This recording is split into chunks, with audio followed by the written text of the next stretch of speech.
자, 김태형 기자님 어서 오세요. 네, 안녕하십니까, 김태형입니다. 롯데리아 얘기가 아주 커뮤니티마다 대화제입니다. 야, 근데 롯데리아는 도대체 뭘 하는 곳이길래 내란 음모 내란 뭐 이게 여기 사는 겁니까? 이때 네. 내가 롯데리아의 어떤 그 상품 기획자라면은 네. 내란버거를 아까 지라시로 네. 개엄버거 출신은 없다 이렇게 참 이분들 통상은 이제 칸막이가 있는 식당에서 남몰래 모의하거나 아니면은 네. 특히 이제 남자들이잖아요. 네. 누구도 녹음할 수 없게끔 목욕탕에서 사우나에서 모의를 해야 되는 건데 그렇지.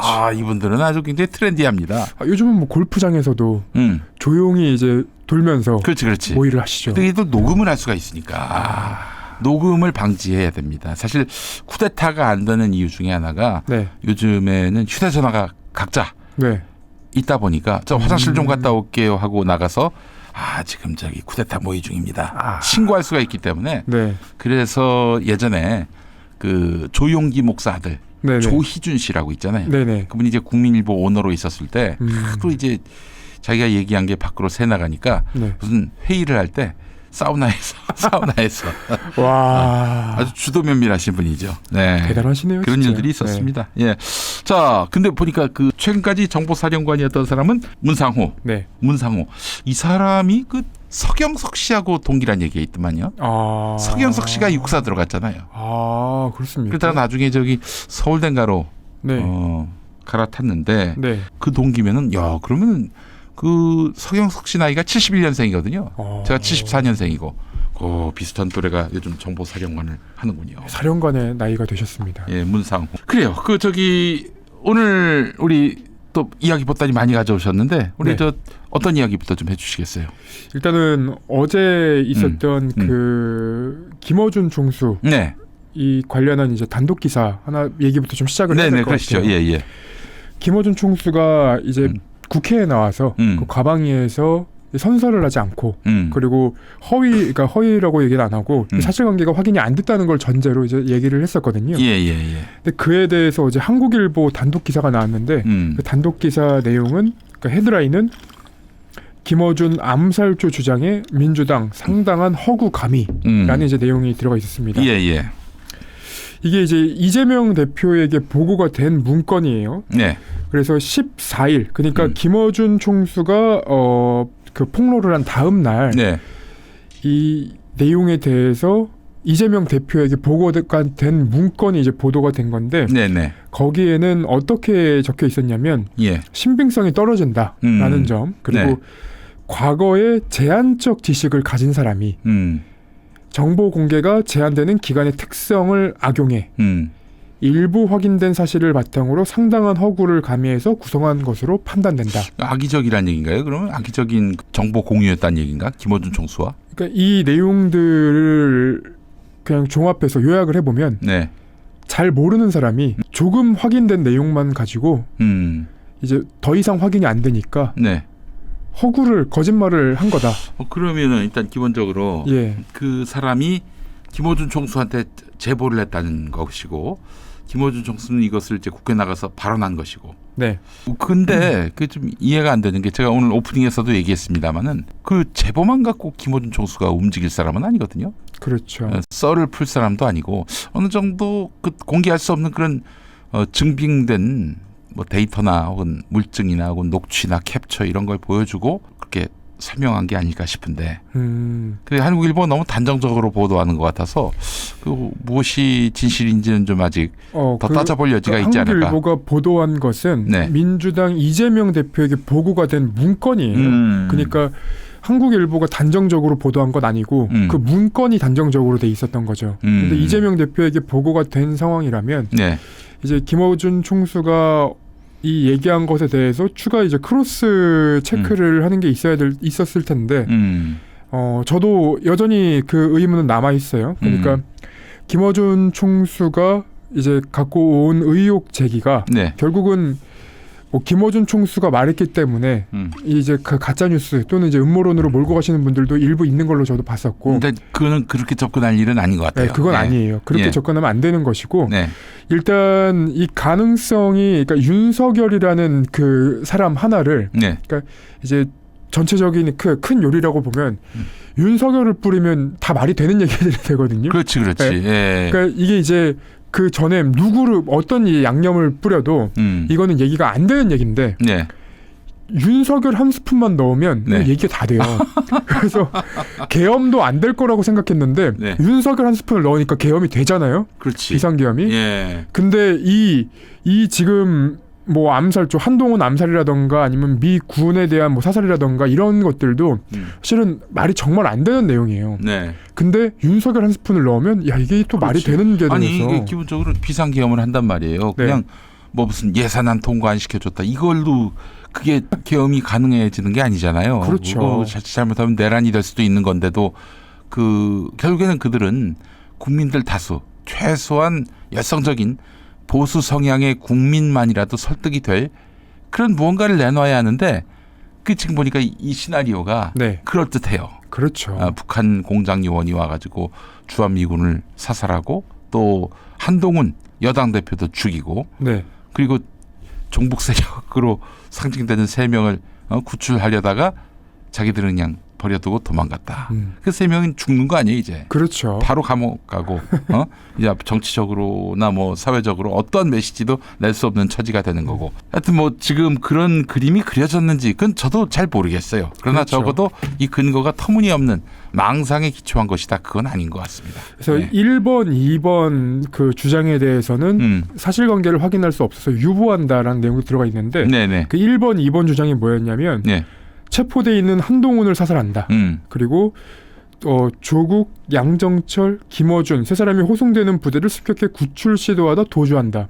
이 두 개에 대해서는 확인할 방법이 없어서 그렇지. 예, 확인할 방법이 없어서 예. 이거는 이제 판단을 유보한다라고 돼 있습니다. 그러니까 지금 전체적으로는 그러니까 3번, 4번, 5번 그 주장에 대해서는 이제 허위 또는 이제 과거의 제한적 지식을 가진 사람이 주장할 법한 내용이라고 이제 얘기를 한 건데 3번, 4번, 5번이 뭐예요? 3번은 북한산 무기를 장착한 북한 무인기를 공격에 동원한다. 이건 이제 불가능하다라는 거고. 현재. 예. 예. 그리고 북한 군복을 매립하고 이후 북한 소행으로 발표. 이것도 이제 불가능하다. 예, 아니면 북한 옷을 샀다는 이제 원래 HID가 예. 그 우리 군복과 예. 북한 군복을 다 가지고 이제 연습을 한다고 해요. 암살조니까. 예. 그러니까 그거는 이제 이미 하고 있던 거고 그렇게 이제 공작을 하기는 어렵다라고 판단이 된 거고. 네. 암살조가 미군 여러 명을 사살해 미국의 북한 폭격 유도 등의 계획을 세웠다는 불가능한 얘기. 미군이 그렇게 움직일 리가 없다. 그리고 그날 당직이 1명이었다고 합니다. 그러니까 미군 여러 명을 사살할 수 있는 것도 불가능한 거였고요. 알겠습니다. 뭐 하여튼 요거는 윤석열은 어떻게든 지금 디펜스하고 있잖아요. 그렇죠. 자신의 어떤 그런 내란 혐의를 부인하면서 아직까지는 이건 아니다.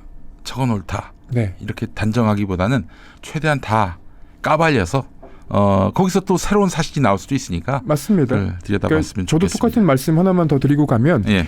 이 윤석열이라는 사람이 그 갖고 있는 생각이 굉장히 극우적이고 그렇지. 그리고 이 극우적인 생각에서 나오는 행동이 예상이 안 돼요. 네. 그러니까 우리가 정책을 만들든 아니면 이제 어떤 정치적인 상황을 이제 예측을 할 때 이 네. 대통령이라는 사람이 대통령의 직무를 하고 있는 이제 내란 수계가 되긴 했지만 네. 이 윤석열이라는 사람이 어떻게 움직일지가 예측이 돼야 그 다음에 야 이거는 이렇게 될 거고 이거는 이렇게 하면 안 된다 이런 생각을 할 텐데 네네. 윤석열은 그런 게 없어요. 네. 그래서 예측이 전혀 안 되기 때문에 네. 이 김어준 총수가 얘기한 것이 이제 민주당의 그 보고 문건에도 올라간 부분 네. 그리고 민주당 내부에서도 사실이라고 얘기하는 쪽과 사실이 아니다라고 얘기하는 쪽이 혼재한 것 같아요. 그러니까 이 김어준 총수의 발언을 두고 싸울 필요가 없어요. 그러니까 커뮤니티마다 막 싸움이 엄청 붙어 있던데 그걸 싸울 필요가 없고 김어준이라는 사람은 좀 이름을 지우고 네. 이 논의가 진행되면 전혀 다른 양상의 그 논의가 나올 것 같아요. 맞습니다. 예. 그래서 뭐 김병주 의원이라던가 예. 박선원 의원이 예. 이제 뭐 단정은 하진 않았지만 네. 가능성이 있다는 점은 얘기를 했거든요. 그러니까 그 말인즉슨 이분들이 이제 국회의원이라 국회의원의 발언을 할 경우에는 외교 문제가 생길 수 있기 때문에 정확하게 얘기는 앞으로도 못할 거예요. 네. 하지만 이 가능성이 있다는 거 그리고 2차 계엄을 하려고 했다는 거 뭐 여러 상황들을 두고 보자면 이런 일이 발생하지 않도록 우리가 경각심을 갖고 있자라는 정도로만 생각을 하시면 좋을 것 같습니다. 네, 알겠습니다. 자, 그나저나 윤석열이는 우편물 수령도 안 한다면서요? 이게 너무 이제 어떻게 이럴 수가 있어요? 대한민국 대통령 맞습니까? 아직은 현직이잖아요. 처음에는 경호처에서 안 받았어요. 근데 안 받은 이유가 지금 대통령 탄핵 그 가결되는 바람에 직무가 정지돼 있어서 그렇지. 우리가 그 우리 관할이 아니다. 그 윤석열의 우편물을 수령할 의무가 없다. 그 의무가 없다. 이렇게 했었는데 지금은 수령을 거부하고 있어요. 거부하고 있다. 네, 수령 거부하고 있는데 이게 완전히 버티기에 들어간 거거든요. 그러니까 수령 거부, 수사 거부, 출석 거부를 좀 다 하고 있는 거예요. 그래서 16일부터 지금까지 현재까지 그러니까 오늘이 18일이죠. 이틀 16, 17, 18 이제 3일간 그 수령하지 않고요. 헌재에서 보낸 국회 탄핵소추안 의결서를 이제 수령을 하지 않고 있고요.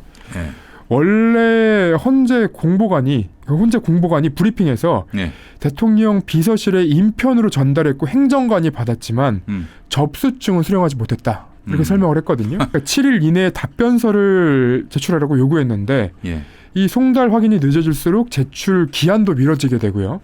그 대통령 비서실과 관저에 보낸 특송 우편, 그러니까 일일 특송 우편, 오늘 당장 받아라 하고 던진 것도 송달이 완료되지 않았고 대통령 비서실에 보낸 송부한 전자문서도 송달 확인을 받지 못한 상태입니다.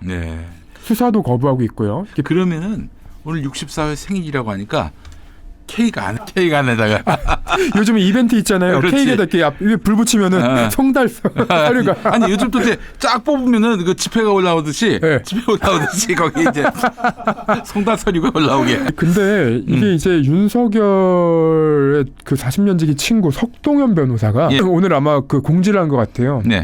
오늘은 하루 종일 없는데 내일 기자들 원하는 대로 1문1답을 해주겠다. 와라 우리 법률사무소에. 근데 이건 대통령실의 공식 입장과는 전혀 관계없다. 그럼 네가 뭔데? 석동현이가 야 오랜만에 이제 자기의 어떤 그런 존재감이 확 올라가는 거야. 그렇죠. 너무 그렇게 그 뽕을 맞은 듯한 지금 태세인데 닥치고 언제 나갈 거지만 얘기해 주면 되는 거야. 그렇죠. 구구절절한 윤석열의 이야기 듣고 싶지가 않아요. 맞습니다. 그러니까 윤석열과 그 국민의힘이 지금 투 트랙으로 움직이고 있는데 하나는 이 송달 서류를 전혀 안 받고 수사도 거부하고 출석도 거부하는 한편 다른 한편으로는 이재명 대표 수사 그 재판을 지연시키면 안 된다고 법원을 엄청 압박하고 있어요. 무슨 말이에요. 뭐야 이게. 이런 이중잣대가 어딨어. 그렇죠. 똑같은 잣대로 갖고 해야죠. 만약에 이재명 대표 재판이 지연되는 게 문제다? 그러면 지금 헌재 심리를 지연시키고 있는 윤석열에 대해서도 당연히 문제제기 해야 돼요. 더 큰 문제지. 그 국정이 지금 계속 공백 상태인데. 그렇죠. 더 심각한 문제죠.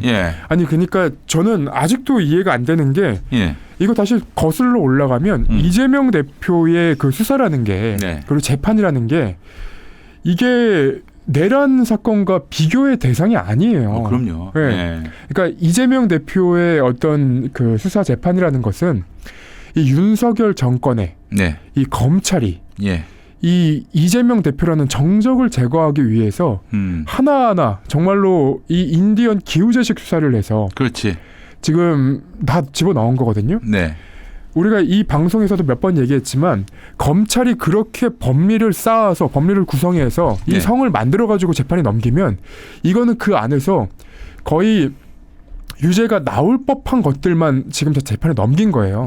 그러니까 이거는 이제 유죄가 나와서 이재명 대표가 잘못됐다라는 논리적인 관점으로 갈 게 아니라 검찰이 이재명 대표를 그 사법적 리스크에 아예 올가매기 위해서 될 법한 사건만 넘기는, 그러니까 윤석열 정부의 검찰이 정적인 이재명을 제거하기 위한 설계, 이렇게 봐야 되는 건데 지금 국민의힘에서는 그런 내용들 싹 빼놓고 있잖아요.